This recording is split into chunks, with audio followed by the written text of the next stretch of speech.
Are you sleepy? Welcome to the Critically Coolest. I'm the Monk and I'm here today with another grounded video. Now, I don't know about you, but I found it a little bit tricky to farm the spiders, to farm, the larger big baddies in this game. And I found a way to actually farm them, and if you're good enough, without even getting hit. And it doesn't even cost you that much. Now, I use clay foundations, just to kind of like give me an area to work on. Also, it adds a little bit of step. Sometimes the smaller creatures in this game, they don't like that little step, especially the ants. And I'm wearing ant armor, so it doesn't really, um, they don't really bother me so much anyway. But it also gives me a nice little stand if I really wanted to. I could put a little sleeping bag down or whatever.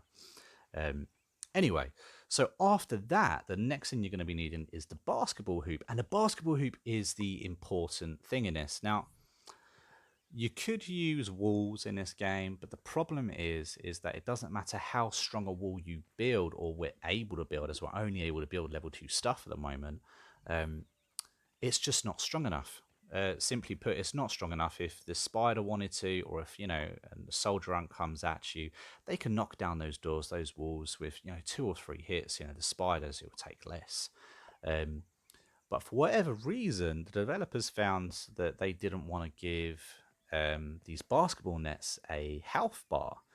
I'm assuming because the way we're actually currently playing basketball is by throwing stones at them. And of course, if you throw a stone at a wall, it will damage the wall. Well, if you throw a stone at these basketball hoops, they're not damaged. They're indestructible, essentially, unless you personally want to destroy them.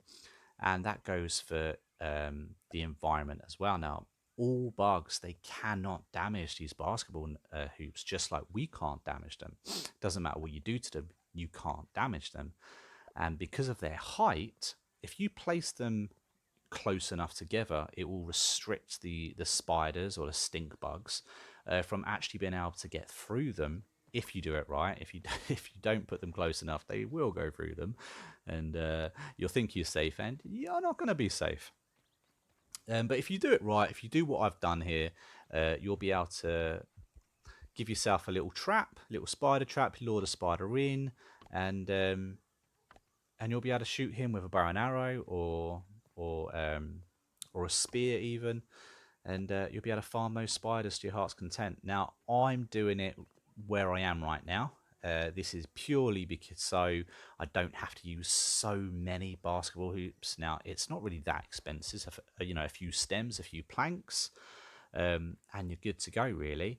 Now, of course, I've used a bit of clay for the foundations, but they're really not that expensive. Other than some spider silk, they're pretty good. All this can be farmed with just a level 1 axe as well. And as you can see, that I'm really trying to break down that basketball hoop, and you can't. It's just not possible. Um, so yes, this is a really cheap and easy way. Now I'm doing it in this fence lining. One, I know for a fact spiders spawn around here, and two, it means I don't have to defend 360 degrees. I just have to do the front and back. And as you see, he gets stuck on those pillars. I wish you had pillars in this game. Like I've said, I've mentioned Ark previously. I played Ark, so this is a similar thing to what we would have done in those games.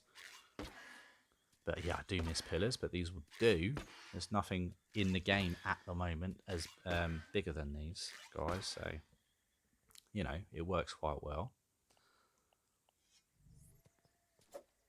And just for reference point, if you guys don't know, my base currently is actually by the Koi Carp pond, the massive pond in the game, and that's the fence line that I'm using at the moment. But as you see, with a little bit of effort, it still takes a while. They've got a massive health bar, but boom, he's gone. And as you can see, it can be repeated with the stink bug as well. So this is going to be a really helpful trap that you can set up pretty much anywhere in your sandbox, and be able to farm all of these big bugs for all of their gear, which is really useful. I think you know, hopefully this helped you guys out. Now these gnats are really annoying. Actually, a couple of times I've done this and I've been absolutely swarmed by gnats. So you may have to get rid of them first. And if you do it with a bow and arrow, I do recommend using a lot of arrows. I think I came with 60 arrows. I left with 55. I managed to pick them all up pretty much. But they take a lot of arrows to kill. They've got a huge health bar. Obviously, you know, don't let them hit you because they will wreck your armor and they will kill you pretty quickly. You know, they really do show that, you know, these bigger bugs are the big bad ones. But, you know, with these little tricks, it shows you that, you know, we're able to farm them quite easily. If you go to the end of the fence line and there's this little crack where if you approach them just right, they kind of get aggroed on you and they don't jump at you. And because they don't jump at you, they get stuck. And again, you know, if you haven't got the resources to where I am, and some people don't, you can do it this way as well. And again, you don't have to use the bow and arrow. You can get a bit closer and use the spear. But remember, if they lunge at you, they will go through this crack and they can chase you this way. So this way is a little bit riskier, but this way all you really need is a bow and arrow again, or a spear. But I really hope this video has been useful to you. I hope you enjoyed the video. We've got loads more coming on the way. You've got a Let's Play series on the way too. I've been the Monk and we've been a Critically Clueless, and I will see you again soon, guys.